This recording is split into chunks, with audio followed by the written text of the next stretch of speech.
demand. Ask not what your country can do for you.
Carl and Damon here from Games, Brrraains A Head-Banging Life, gbhblofficial for short.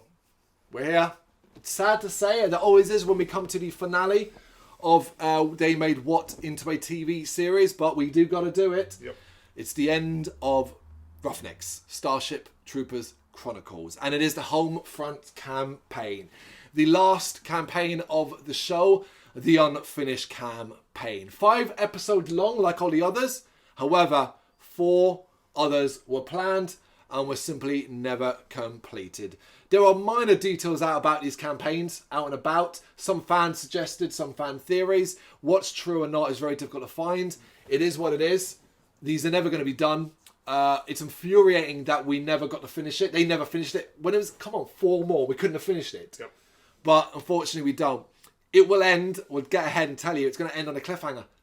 And that never been resolved is just like, ah. Yep. But I think we'll talk really about the show overall come the end. Yeah. For now, it's the Homefront campaign.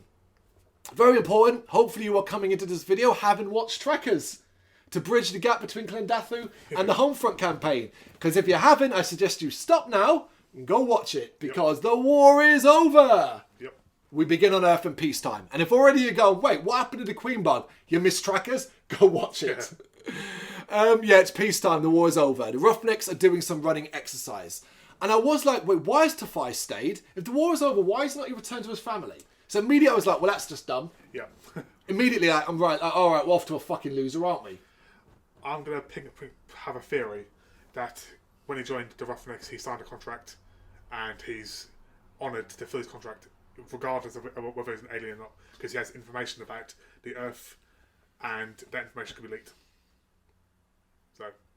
Wow.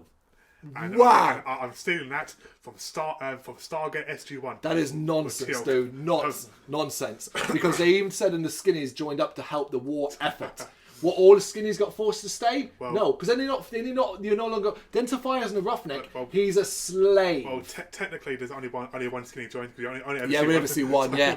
It makes no sense. Tafai should have gone home. Yeah, cool. In fact, that would have been a really interesting idea if it had opened and been like, we missed Tafai. Yep.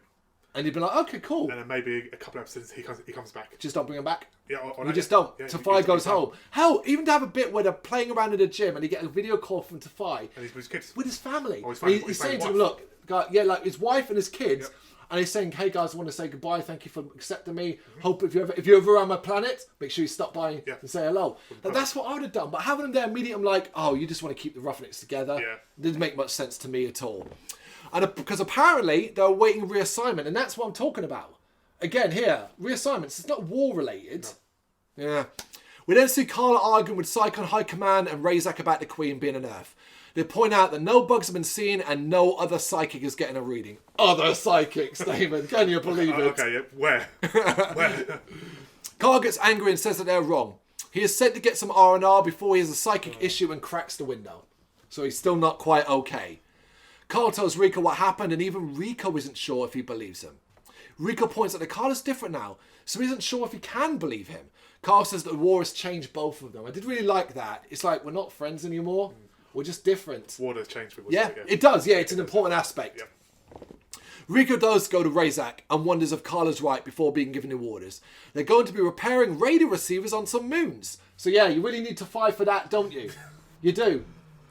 Before they leave though, Rico requests to look into what Carla's saying. Razak denies it, but Rico then guilts him and lets him go. Didn't get that scene. Yeah. Razak's like, no, we're not doing that. Rico's like, so you really should, like, after, you know, you really should let me. And like... And you should follow fucking orders. And Razak's like, okay then. Follow your fucking orders. You've been told by your commanding officer. Do what they do. I guess Razak's thing is, well, I trust Rico. If Rico's got a hunch, it's worth following. Yeah. Yeah.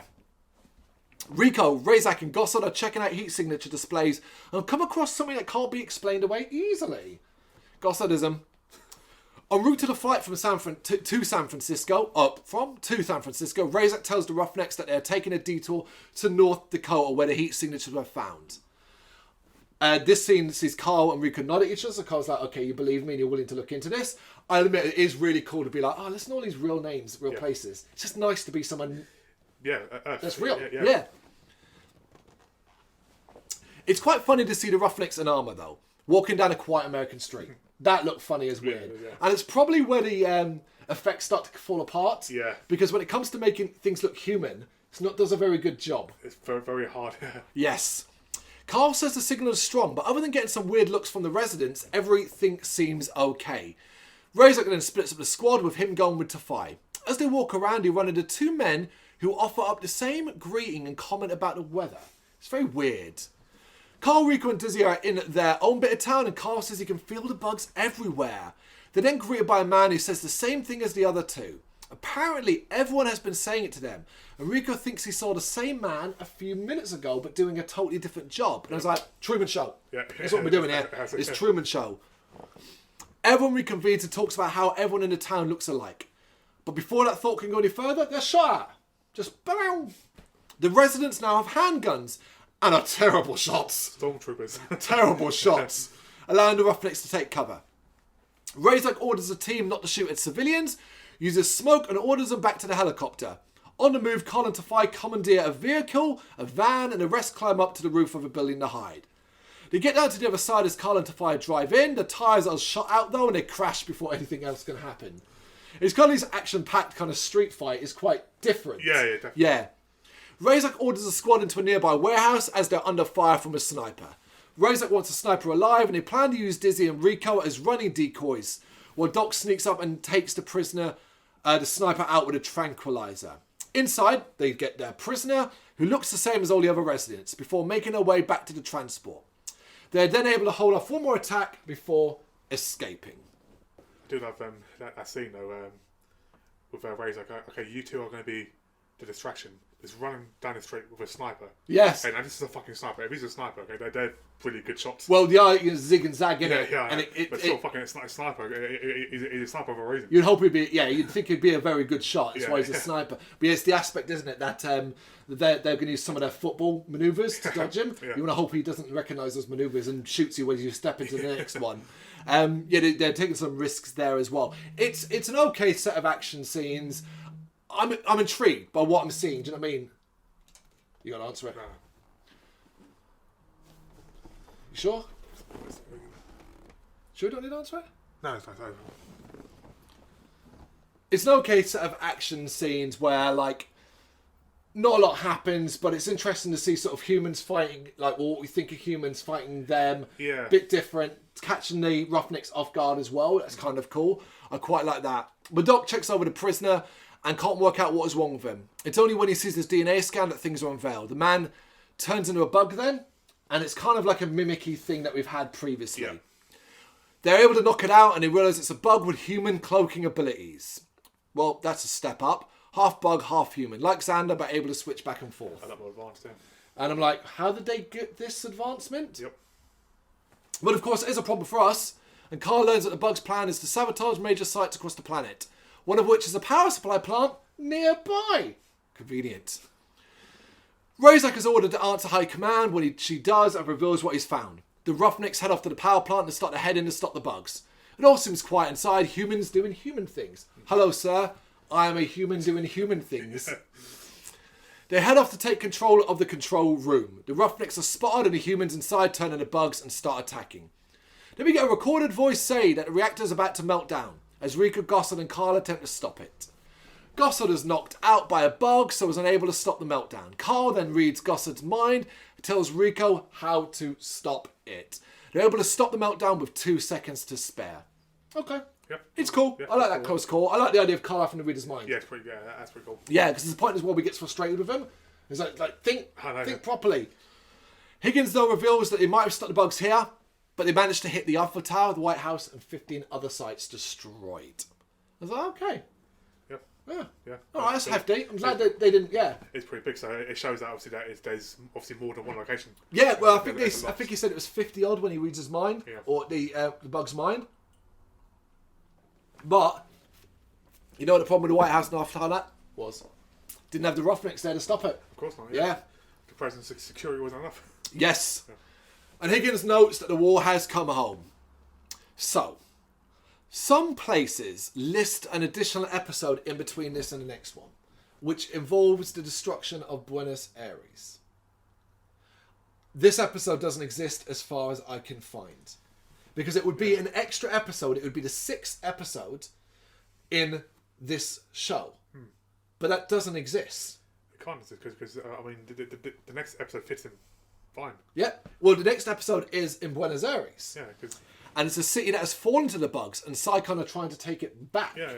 But specifically, IMDb, I believe it is, lists another episode in between. However, no, hear me out. IMDb also lists 40 episodes instead of 44, which is 44 in total. So I wouldn't trust IMDb for that. But yeah, I got lost on that for ages and was searching around for this one episode. I couldn't find it, and everywhere else doesn't. I look at, including the place that shows them in Canada, it's not listed. It's not part of the series, so I don't think it actually exists. So yes, this one, Buenos Aires has fallen to the bugs. Nice touch, because obviously that's an important thing from the story. Yep. We join the Roughnecks as they battle some bugs on the street of the city. Rico dives on Dizzy as Gossard launches some missiles, resulting in them ending up in a compromising position. Dizzy angrily pushes Rico off, and he seems confused. At a base, the Roughnecks have returned and are ready to get some sleep. Rico offers to help Dizzy out of her suit, and she brushes him off again. Dude is so inappropriate. Yep. He asks her what her problem is, and she gets in his face about he's like, I'm only trying to help you. She's like, oh, you're not offering to help Gossard. You're not offering to help Doc. It's me. I mean, considering he's a commanding officer too. Yep. That's bloody completely out of line. Well, it's just like, dude, you fell on top of a wob doing a bomb. That's not a sexy position. Mm-hmm. You're trying to help out with armour. Grow up. Grow up, exactly. You child. Razak goes to see Red Wing, and she fills him in a new bugman that has grown outside the city. It needs to be taken out, but it's well defended from air assaults, so guard troops are being sent in. And I went, no! Here we go. Not this again. Suit up, lads. Yeah, god damn it. Can we not do this? Razak wakes up the Roughnecks, and they make their way through the wrecked city. The wrecked city looks cool, though. Yeah. Razak then fills them in a plan to set a trap for the bugs. A hide-and-seek trap. Draw the bugs out, allowing hidden troopers to get behind enemy lines. Rico and Dizzy get into over-digging dirt holes, as the plan is to sit and wait while our feet, while the bugs go past them. Yep. They also get angry with each other when their feet touch while getting some sleep in the trenches. The bugs are drawn out by other squads as the Roughnecks await. They're then given the orders the bugs passed, all except one who seems to know something is up with Rico and Dizzy's spot. Carl uses his mind and forces the bug to follow the others, though. I love the fact that they're wowed. Like, oh my god, Carl, I can't believe he did that. Yeah. He's been blowing shit up with his mind. I mean, it's pretty cool what he does. It is pretty cool. But surely those bugs can smell him. These are smart creatures, man. They're intelligent. Oh, no, come on. These are the warrior bugs. They're the dumb ones. And I don't know if it works on smell, sound, and sight. The one good thing it does is it gives us brief vision of that bug. Yeah. We actually see through its eyes, and I like that. Yeah. I like that. Yeah. That night, they emerge from their holes and set out. Razak orders them not to use weapons as they need to be silent. As they move forward, Razak sends Rico to recon with night vision from up high. He sees the mound, but his tiredness is slowing him down. Thought it was interesting that they seemed to drop this in here. Yes. It's kind of forgotten about completely, but in this show, it's like, they need to get some sleep. Of course, yeah. As he goes to move off, some flying bugs attack, but he can't use his gun. He manages to take 2 down with a shock stick, but the others are still a problem. You can tell I was getting bored writing these notes. Yep. The same thing over and over again. Yeah, it's the same thing over and over again. Yep.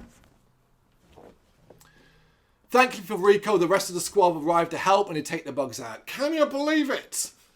But not before Dizzy gets knocked off the cliff and Rico is unable to grab her. So she's dead. Yep. As if. Carl says that she's still alive immediately and Rico heads down to get her. At that height. Yeah. It's a massive mountain. Fucking suits apparently are indestructible. Yeah. Rico gets to her, she comes around and he brings her back up. On the way up, Rico decides to tell her that he has feelings for her and that he loves her. And she is shocked. I'm like, this is coming out of nowhere. Yep. The Roughnecks carry on as Dizzy complains to Carl. He makes her aware that he knows how she feels, but she just isn't happy about this at all. At the mound, Razak sets the plan, take out the plasma bugs so Fleet can bomb it. Echo is coming in from another route, but getting into trouble with bugs. One of their troopers panic and throws a grenade, alerting the plasma bugs. I'm like, dude, you had one job, don't make noise. The plasma bugs start firing, but a plan for all troopers to fire their missile launchers is made in the hope of creating a breach and bringing the mound down. It works. And I was like, what's so hard about that? Yeah. Like, it's quite easy actually. If you could shoot missiles at it, why the fuck were you even worrying about Fleet anyway? Exactly. Back at the base, Rico tries to talk to Dizzy, but she brushes him off, telling him that everyone she cares about gets hurt. She tells him that she doesn't love him, but Rico refuses to accept it because, you know, that's always the thing to make you love a character. Yep. Refusing to accept it when she says, I ain't interested in you. Yep. So Dizzy reminds him of his rank and that he's being inappropriate. And I was like, boom! Bang. You fucking shoot that. Yeah, because that shuts him down. And he leaves. And then we see Dizzy start to cry. I don't blame her, to be fair, because just for 5 seasons, she's been chasing after him and he's been a dick to her. Yeah. You got on Carmen at one stage. Exactly. So I don't blame her at all. I don't blame her at all. But I loved it when she was like, she started doing the whole rank situation and all that. And it's like, that will shut you up, Rico. Absolutely. Yep. So yeah, we are burning through this because, I'm going to be honest, man, Homefront, it's not that interesting. No. And when it starts to get interesting, it's done. Yep. It's done, unfortunately. 7 months after the bug invasion, Earth has taken a hammering. We join the Roughnecks doing the usual. Guess what they're doing? Killing bugs. After, they're sitting down to eat at a base. Razak and other important people are called to a briefing room, and the Roughnecks given 12 hours of R&R. How lucky. How lovely. Yeah. In the briefing room, the Sky Marshal is telling Razak and the others that the bugs are digging tunnels under San Francisco. They're planning to attack the city, so Cyclone is going to level it to stop them, regardless of human casualties. I know. Typical bloody humans, isn't it? It's so, exactly. It's just like, we got to kill those bugs, so let's kill everybody in it as well. Blow up the whole city. It's like, but isn't that what the bugs are planning to kill everyone in the city. So your plan is kill them both? Exactly. I don't get, that's not a good plan. And rightfully so, like, obviously, the leaders, the lieutenants, are not happy. Razak in particularly, so he goes to see the Sky Marshal one-on-one. And he continues to insist that civilians are not important. It's like, this guy's a dick, man. He is a dick. Yep. Walker then arrives, and it turns out he agrees with Razak. Walker's being a good guy for us. It's just like that. It's just a question of, what the fuck's the point of fighting a war to save humanity if our plan is to wipe out a city of them? Exactly. Doesn't make any sense. No. Redwing gets the Sky Marshal to agree to let Razak and Walker come up with an alternative plan. So like that. Imagine if they did that for every city. As a millionaire, it would be pointless. Yep. So later, the pair now reveal a plan. Blow holes in the tunnels to flood them. It's not exactly a genius plan, is it? Troopers will be waiting then at the exits to kill the bugs that escape. All right. Thing is, not brilliant. It's not like, you're almost like, and you, Sky Marshal, and the rest of your team couldn't come up with that yourself? Okay, all right then. Sky Marshal does agree, but tells them that if it fails, the bombing will happen regardless of who is still in the area. So, not only are we going to kill civilians, not only are we hoping we're going to kill the bugs, well, it's now going to kill troopers. So, that's a 3-for. I mean, what I don't get is that when the troopers are all in place, because obviously they're all placed around like drains and all that, and in the middle of the streets. Yep. Why don't they evacuate the city? No, because Sky Marshal's bloodthirsty.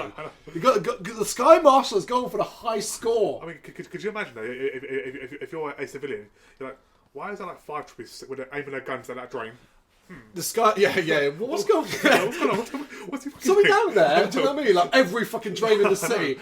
Hey, Dave. I feel like something's going on and not telling us, that kind of thing. No, I'm just convinced that the Sky Marshal really loved the war, but wasn't happy that the civilian camp is like, listen, man, I've killed loads of troopers, but the ratio is off. I need more civilian deaths. We kill bugs, we kill you know what I mean? Yeah, so now I need to get that up. It's a bit much.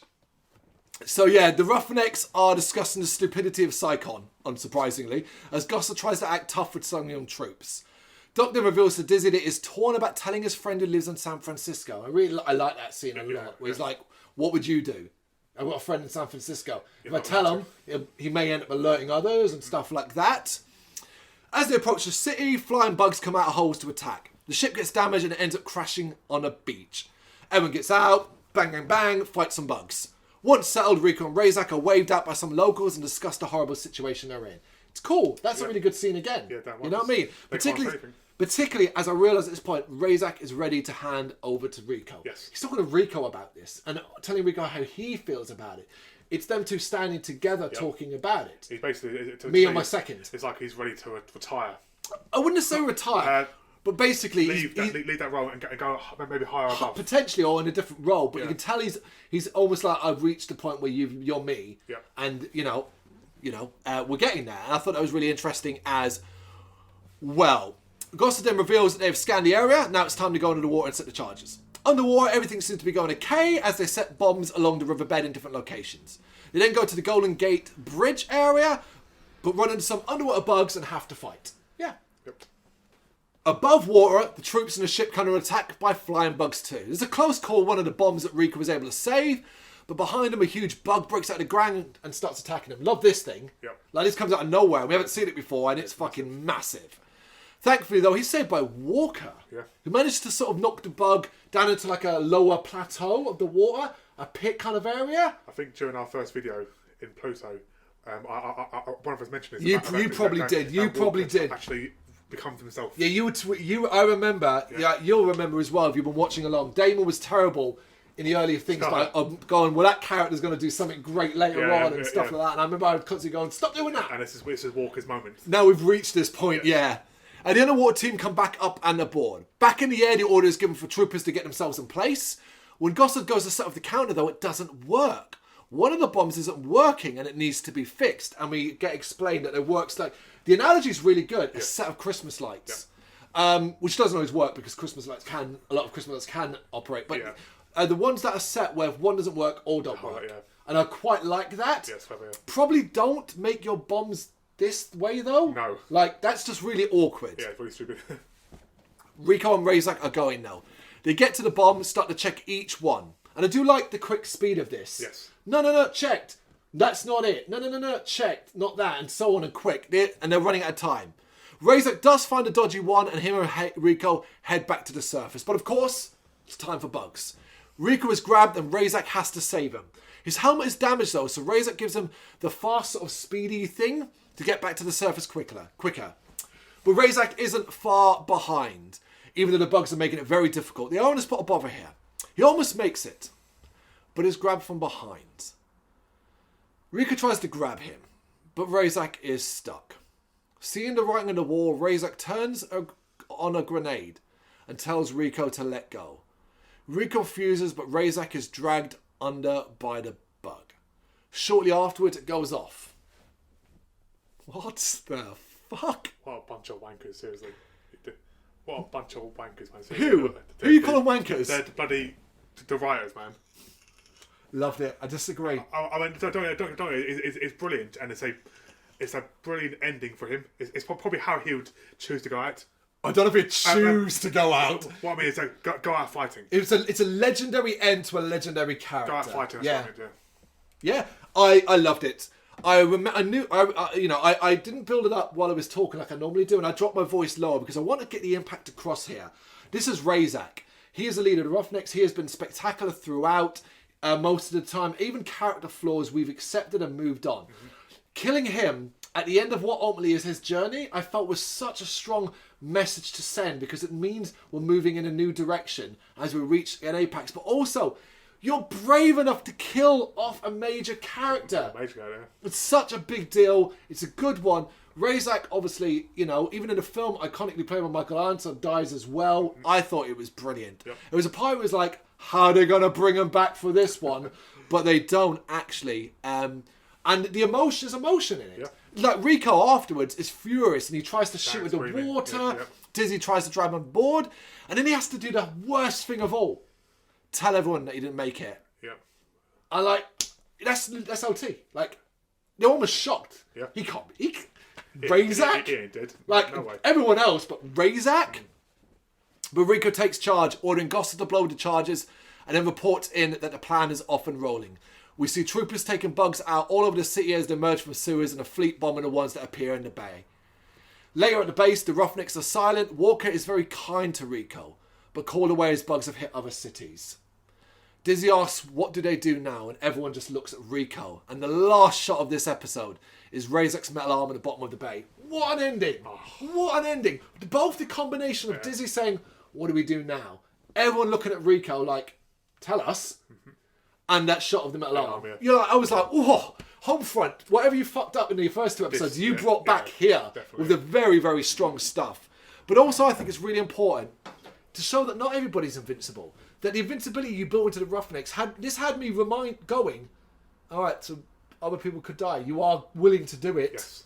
you know, and you could say, well, he kind of already did by crippling Brrraains and killing still Xander. Yeah, yeah. So you were brave enough there. Xander, but this is an actual death. Xander wasn't really a major character. He was in it for like mainly 5 episodes. This is a guy who's been in it since day one. Yeah. She's day one until pretty much the last 3 episodes. Yeah, no, I agree. Absolutely. It's huge. It's very well done. I felt it. I felt the emotion.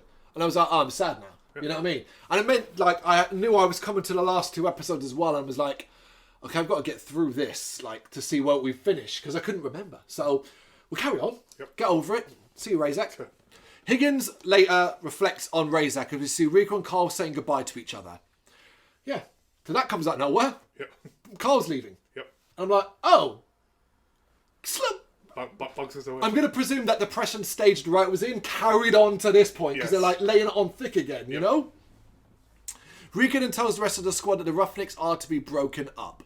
They have 36 hours before they have to report to the new squads. And I was like, and so here's one thing. My heart goes, really? But my head goes, no, this makes sense. 100% makes sense. In fact, Red Wing will later explain it. Later explain to Rico, or whoever it is, that they are all so skilled that they could benefit other squads. And you're like, yeah, you know what? It makes sense. It makes sense. I mean, Rico is not a lieutenant. Yep. He's a sergeant. Yep. So she doesn't have any more lieutenants to spare, she says. And each of their skills, you know, Doc could really help this squad. Yep. Gossip could help this one. You've been so much experience, you could make squads who are inexperienced better. And like I said, they're already Razak down. Yep. Brrraains down. Carl down. So yeah, so it's not even like a proper squad at this point. Squad, yeah, so it does make sense. But they have one final mission. There's one final mission for Razak's Roughnecks. Bury him. They fly to Razak's home state where they are then met by Brrraains. And he insists that he's here to pay his respects. En route to a lake, Rico stops for directions and reveals that Razak's will requested his ashes be spread over Luna Lake. And admittedly, I did have a thing of, so they found his body to actually make ashes? Yeah, because it would have been blown up, but... Got a piece of Razak! I don't be horrible about it. Yeah, bit of sand. Like, also, like, mixed in with a bug. Oh, no. Like, I bet it's a bit like, listen, just give him these and potatoes and ashes. Do you know what I mean? Like, sand, right? you know what I mean? Like, yeah, like a rock. Anybody grinded up his arm. Yeah. I'd like that more if it was more like we're going to bury his arm. Yeah. Because his body wasn't found, you know? So yeah, that's a bit of a funny one. They are joined by General Redwing though. She's also here to pay her respects. I was shocked by this. Yes. What, you were allowed to go what would you call it? Unprotected with no guards, nothing? Interesting. Rico, this is where Rico tries to talk to about not splitting up the Roughnecks, but she says she can't help, and they're a good team, and each person can add a lot to other squads. She can't do much, can she? I mean, she's fucking useless. There's a lot of this. Listen, I can't tell you. I can't help you. It's like, what do you actually do? No, you've got a fair point. I'll let you have that. You are right. Brrraains's chair is having trouble in the terrain. We should know his wheelchair is like a sort of hover one. Yeah, it's a hover but it's one, only got a certain lift above ground. He gives Higgins some shit until Higgins reveals he left his camera behind because he felt it should be private. And this affects Brrraains. Like is he like, yeah, that's the right thing, yeah. Respect that. Redwing reveals to the Roughnecks that she, Razak, and Zim, of all people, go way back. In fact, what's been hinted at a couple of times throughout, she kind of really lays it on here. There might have been a relationship at one point, but Psychon ended up coming first for it. I also got the hint that Razak and Zim were moulding Rico from day one. Well, no, that's not a hint. That's safe. Yeah, it is. No, It is. yeah, that's gonna come up. Yeah. That's you jump way ahead. I've done it again. You've jumped way ahead there. It's a totally different episode of this. But unfortunately, if you're enjoying this change of pace, doing a visual, don't, because they realise it's too quiet. And bugs! And I'm like, oh, man. And they got no guns, because they didn't bring any guns. Yeah, they recon the situation before being attacked. And I was a bit like, we couldn't go an episode. Like, this episode didn't need bugs, did it? No. It didn't. Nope. They don't have weapons for this, though, and are forced to retreat. Yeah, that's them shits coming up, man. Come on.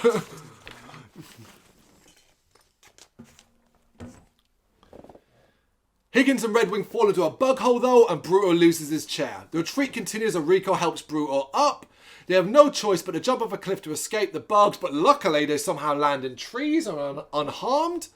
Tafai is sent to radio for help, but his radio can only reach the old man Rico spoke to before. So, yeah, maybe bring weapons next time. I know you weren't expecting a fight, but bring weapons just in case of trouble. You're on your home planet, which is being attacked by bugs. Yeah, just be Bring prepared weapons. for anything. Yes. Or radio content or something. Redmond walks up surrounded by bugs as Higgins is dropped in with her. We then see that the old man is probably dead as his home is wrecked and a brain bug is slithering down a tunnel. So I like that sort of scene. Yes. We cut back to his cabin and it's like you can hear Tafai in the radio, but everything is wrecked and you kind of get a shot of something slithering down the tunnel. Yeah. You're like, okay, well, he's probably dead. Yep. Rico sees Redwing and Higgins, so whistles like a bird to get their attention. The plan is to draw the bugs away and blow up part of the mountain on the pursuing bugs.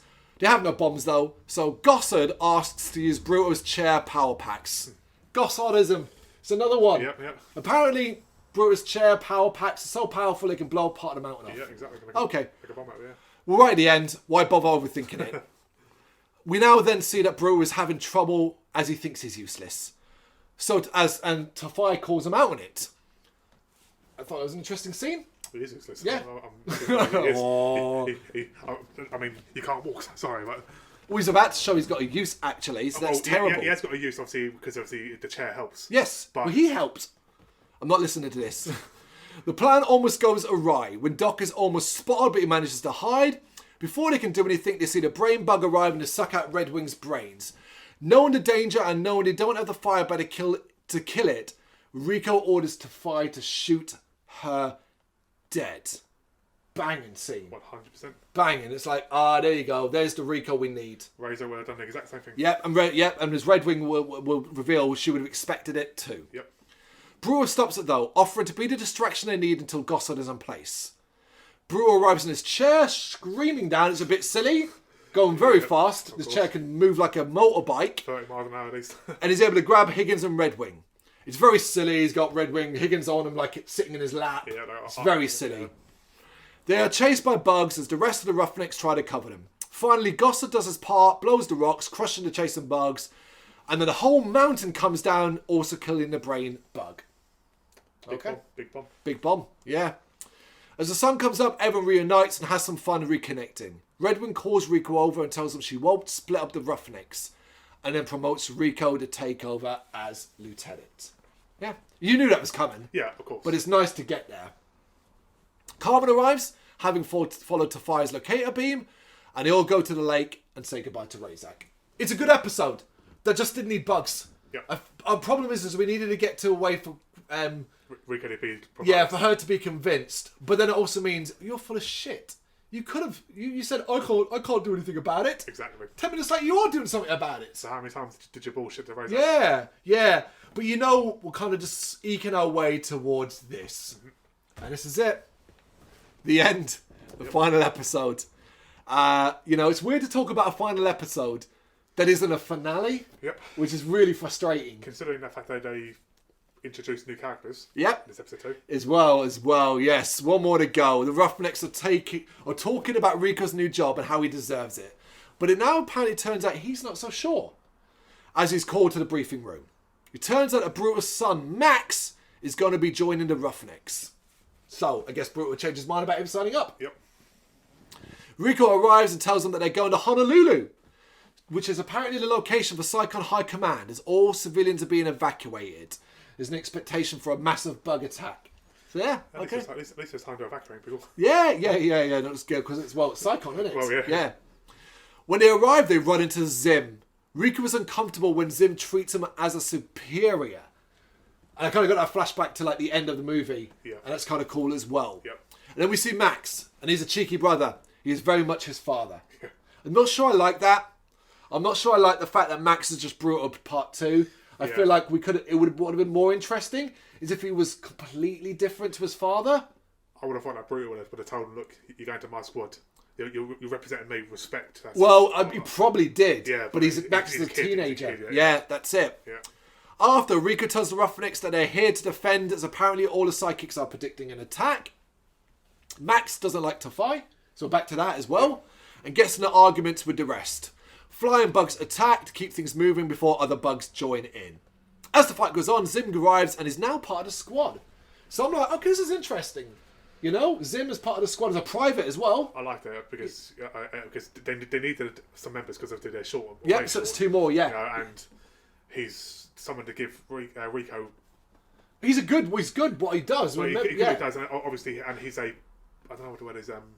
He's led stabilising force. Yeah. Thing is, he hasn't. He's a boot camp instructor, so he's never had command. Well, he obviously used to giving orders. He's used to giving orders, and he's obviously knows Razak, so he might have that bit of. Yeah, but then that's also a problem though. If you're used to giving orders, can you take them? Yeah, of course. Yeah. There is that problem, and that's a problem for Rico as well, as he's really uncomfortable giving orders to Zim. But Zim, you know, he's not an arrogant man. No. He's not at all. He's more than happy, and doing a very, very good job of not stepping on Rico's shoes, even though it's clear he'd probably make a better LT. Yeah. They did cover in an outpost dealing with the bugs inside. Comms are down, and any attempt to repair sees the flying bugs target the tower over again. So the bugs keep trying to knock at the comm tower. If you try to repair it using the Marauders, they just come back and knock it down again. Yeah, it's a pretty cool thing. Yeah, it is. The bugs are making things very difficult because it does feel like they are overrun, and they're kind of just holding out. And Gossard and Dot get into trouble in the roof and the Marauders. And while fighting bugs, Rico really struggles to lead and starts to think he isn't cut out for it. As things go wrong, Max is getting mad and has heard over the radio calling out Rico for being a bad leader. Dizzy points out to him that he isn't Razak. You're not Razak, Rico, and you should be himself, which is the best advice he could probably receive. Yeah. But Rico's having none of it. When Zim comes for orders, Rico tries to hand command over to him and then goes to the balcony for patrol. Zim then follows and tells Rico that he was assigned to Zim in boot camp by Razak, and vice versa when it came to joining the Roughnecks. They both saw potential in Rico and set it up so together they could work together and, what was that, Damon? Mould him into being a lead. That's what I'm saying about getting ahead of yourself. But yes, it's all given here, and that's enough. If they both had such faith in him, that's enough for Rico to take control and give orders to the rest of the troops, and then get in Max's face about his behaviour. It's time to get the comms tower back in line. As they're doing it, the bugs attack again. This time, though, the defence is successful and the radio tower is repaired, allowing them to contact fleet. They then find out, during all this nonsense, that Honolulu is overrun and that the base is being abandoned. Basically, fucking get out of there, lads. Yeah. Sorry about that. Yeah. Carmen cuts across the radio to tell them that she's coming, because nobody else flies planes in this. Nope. As Rico sets a plan to blow up the tower with them hiding in a shelter to survive. The bomb goes off, killing all the bugs as Carmen arrives to rescue the Roughnecks. They get aboard and Rico sees, I'm going to be a good leader. Yep. Rico's Roughnecks is actually said for the first time here. So that's cool. And the last line, I'm kind of pausing a little bit because I kind of want to say this last part with some gravitas, because it's the last plot point I'm going to ever talk about in this show. While talking with Carl, he has a vision, Carl does, and says, it's coming. And then says, and they're like, oh, it's already here, Carl. And he says, no, it hasn't even begun. We then zoom out into space to see an armada of bug transports coming to Earth. And Higgins says about it being the final battle. And that's it, folks. That's it. That's where we end. That's no finale. We don't get anything. We end on a cliffhanger, and there's nothing we can fucking do about it. Nope. So it's almost hard because we don't get to sum this up in the same way. All right, let's talk about that last scene. Very cool. Yep. Very cool. Very end of Mass Effect 2 with the Reapers. Yes. Really get that vibe, but way Definitely. before Mass Effect 2. So that's quite intriguing. Yes, yeah. What does it mean? What do you reckon? Let's theorize. I mean, if there was to be another episode, which obviously there won't be, but if there was to be, it would have been massive battle. It would have been the humans winning, I presume, Earth winning, or bugs being wiped out. I can't see them unless they were one of these conquest sycophants and decided to kill everyone on Earth. Who knows? But I mean, it's a very disappointing end to a pretty decent TV series. It is. I agree with you, right? But what's disappointing is not the fact.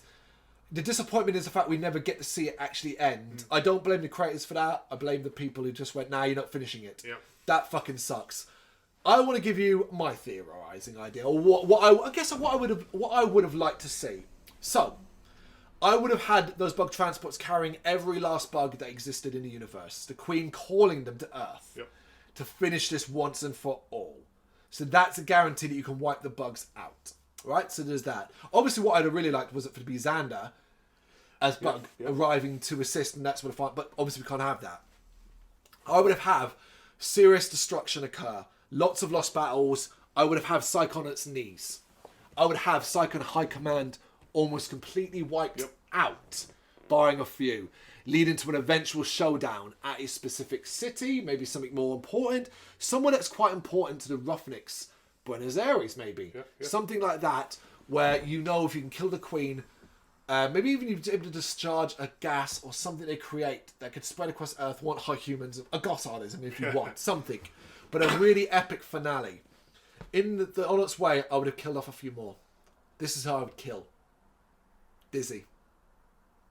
I'd kill Dizzy in a finale. Brutal, man. Brutal. No, brutal. Brutal, yeah, but I'd kill Dizzy because Rico needs to be a commander and he needs to lose the feeling of love. I'd kill Carmen. Okay, on. I'm not done. I would kill Gossard. Yep. I would kill Gossard as well. I'll give you Carmen, and I'll give you. No, I would kill Doc. All right. Well, to be fair, Gossard or Doc. But the reason why I chose Gossard is Gossard always came most kindly. But you want to know the worst one? I think. That was the fourth one. I would have Higgins die via heroics. Effectively, even going down to save others. Going down in a blaze of glory. Going down like Razak did. Yeah, but something that Higgins never ever considered. Grabbing a gun, charging towards... Something to save someone else and giving his life to save others. But I'd have killed Higgins as well. Because I think you could have a really cool shot of his camera broken on the floor. Rico's Roughnecks is down to one. No, but think about Rico's Roughnecks at the end of the movie.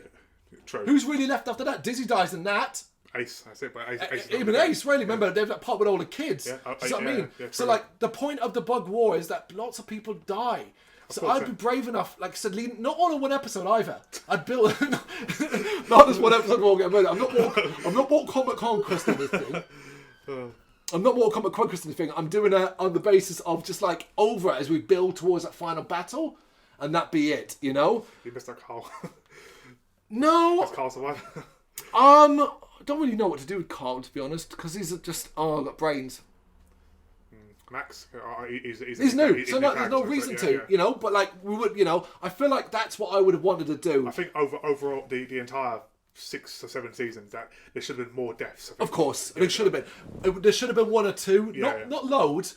But maybe we could have lost, say, Gossard earlier on, and then swap Gossard out for someone new who was very much like Gossard. But we could have done a few different things as well. I agree. They could have even possibly bring Bruto and his son in together at some point. The Bruto thing still rankles me because it's so abrupt as well. Because he could have done that, had Bruto and his son in the squad at the same time for a little bit and stuff like that. And then he gets injured, and then his son gets, I don't know. He stays, and wants to prove that he's better than his old man, but maybe struggles to get out of his shadow initially and stuff like that. Before we kind of summarise the rest, the Homefront campaign, what we do have, bit hit and miss, isn't it? Yeah. Slow to get going. Some nonsensical stuff about the bugs apparently, because that's the thing, right? The bugs can now mirror humans. An episode later, that doesn't even matter because we know bugs are there. Yep. So it's like, well, that's relevant now, isn't it? I mean, if I'm being very picky, that Earth's obviously under attack. Why isn't Earth surrounded by our gunships? The Valley Forge. Surely they should have been surrounded by our gunships just in case. Yeah, when we get that final shot, it's like they're just coming to Earth and it seems like they're going to land no problem. Yeah, they should just walk in. Yeah, there is some difficulties in that. They don't always do a good job of letting us know what Psychon's capabilities are.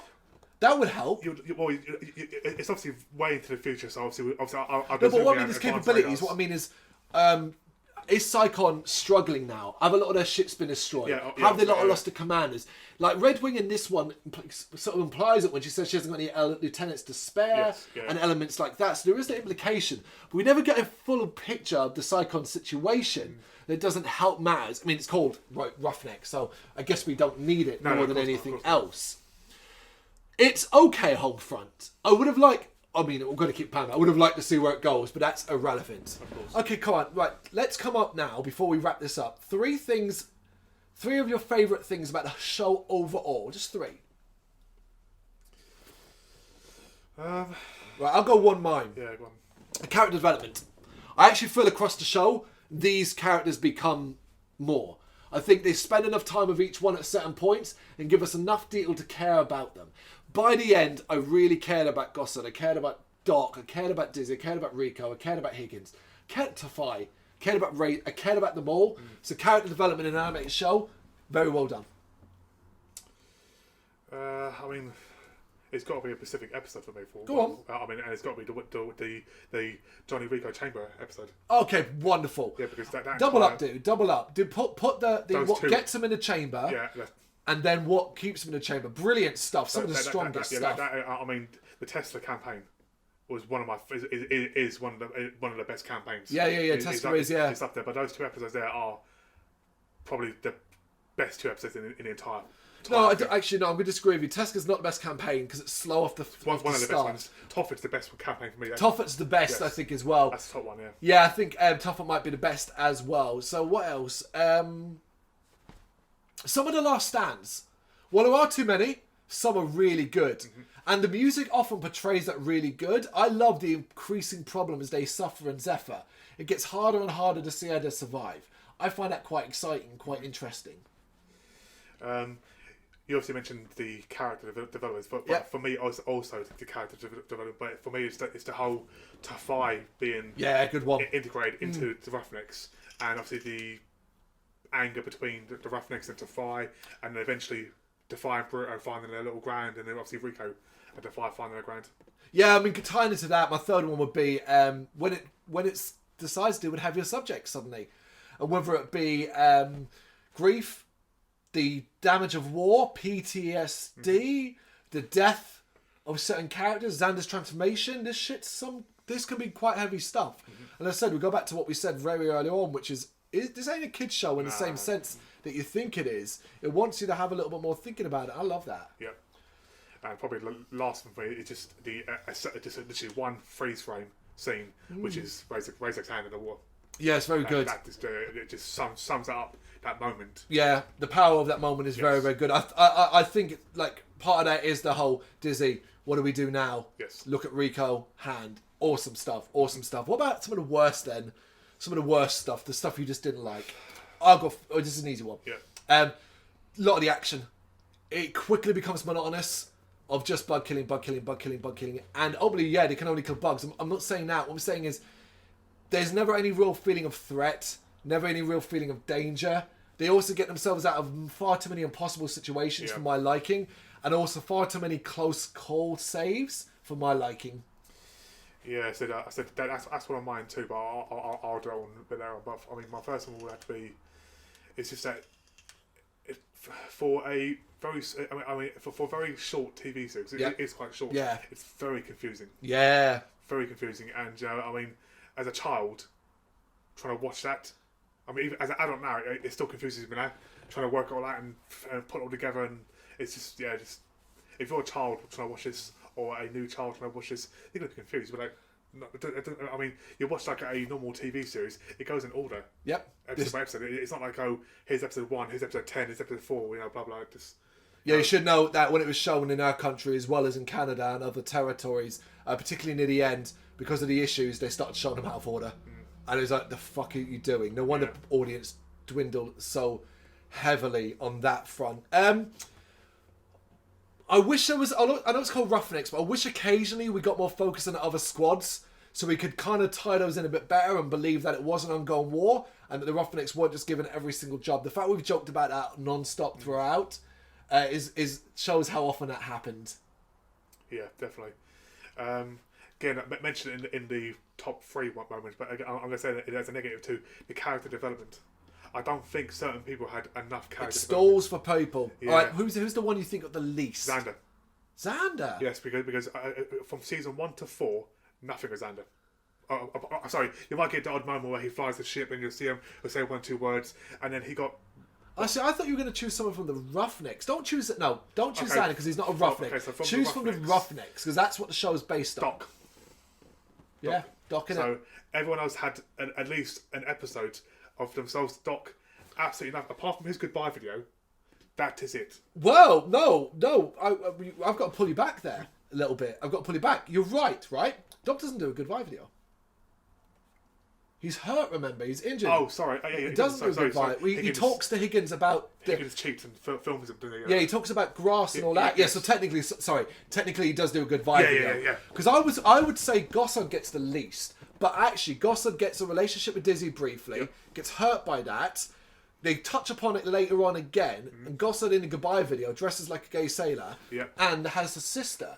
Doc, what the fuck does Doc do? Nothing. You're right. Doc's the least of them all. So yeah. You get obviously the moment obviously where Gossard gets his eye hurt. The whole there's development of that. The guilt he feels. You don't really get that with Doc at all. But he is the only one of colour in the show because Rico is supposed to be Hispanic, but the show changes him to Caucasian, I think. Caucasian, yeah. Dizzy, I can't know for sure in the book, but Dizzy is black in the movie. Yes. I don't think she is. I think no, because Doc's clearly a black man. Yes. But Dizzy, I think, is a white girl in it as well. So that's a change. So Doc's the only one of colour, and he gets the least. Come on, people! I know, that fucking sucks. Exactly, actually, thinking about that. Not that we're trying to be all like, look, holier than thou about it, but it's a simple fact that Doc is. I mean, he's not the only one of colour in the show. We'll say that there are other characters. Yeah, of course. And obviously, the Roughnecks is only a small squad, and we got to include Tafaya, I guess, as well as being. Well, no, that's not fair. That's like exactly. But it's the fact that I think Doc gets the least. You could actually make an argument though that Razak kind of gets the very little as well. He kind of comes fully formed. I mean, considering that he's like the LT and doesn't really because he avoids backstories and stuff like that. And Higgins a little bit as well, but because of Higgins' voiceover and the fact that he leads and talks a lot of the episodes, I think he gets a bit of a pass. Well, yeah. Because the fact they make an episode about Higgins being not having much of a story. I mean, his voiceover, you would think that he's the main character. No, but he's the one speaking over it, obviously. But obviously, Rico is technically the main character. Is he? Is a Roughnecks, isn't it? Really? Yeah. I think it's important to sort of see it like that and go, well, Rico's the main Roughneck, but it's the Roughnecks that are the focus. Yeah. Thing is, and the last one I'd probably say is there are many times where it just slows down and repeats itself. And we just kind of do the same thing. Go in here, blow something up. Everyone survives. Go in here, blow something up. Everyone survives. Oh, someone's in trouble. Nope, they're fine. Blow something up. My last one would be Carmine. Carmine? Yeah. Carmine? Oh, Carmen. Carmen. Yeah, I'm like, who the fuck's Carmine? Carmen. That's a Gears of War. Yeah. Carmen. Yeah, she's a pilot. She's a roughneck. She's whatever. She seems to be do everyone. Yeah. She can't clearly fly ships because she crashes more than she actually bloody lands them. Yeah. And just the whole relationship being was quite. I mean, they even tried to forget about it at some point. Do you know what they could have done to save Carmen being like the constant saviour? Make a point of them saying, fleet assigns pilots to squads, and I'll be your pick-up, drop-off, all that kind of thing. And it's Carmen and Xander who are theirs. That's it, yeah. That would make sense, right? And then you're like, well, that completely makes sense. Yep.